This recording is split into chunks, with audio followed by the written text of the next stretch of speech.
John ஆகிய நீ ரெஜினாவை திருமணம் செய்ய சம்மதமா? பிரதர், எனக்கு ஆல்ரெடி ஆள் இருக்கு. என்ன ட்ரை பண்றீங்கன்னு தெளிவா புரியுது. ரெஜினாவாகிய நீ ஜானை திருமணம் செய்ய சம்மதமா? ஏங்க எனக்கு எங்க அப்பா தாங்க பயம், மத்தபடி நான் ஐ லவ் யூங்க. லவ்வுக்கு அப்புறம் லைஃப் இல்லல. 25 வயசுக்கு அப்புறம் எவனுமே வாழ மாட்டான்டா. வாழ்க்கையில பாதி பேர் பிடிச்ச மாதிரி கல்யாணம் நடக்கிறது இல்ல, இருந்தாலும் வாழ்றது இல்ல. நம்ம கூட இருக்கிறவங்க நம்ம விட்டு போயிட்டாங்கன்னா என்னைக்காவது ஒரு நாள் நம்ம ஆசைப்பட்ட மாதிரி நம்ம லைஃப் மாறும். எனக்கு மாறிடுச்சு.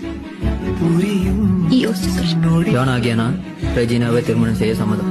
ரெஜினா ஆகிய நான் ஜானை திருமணம் செய்ய சம்மதம். இதயம்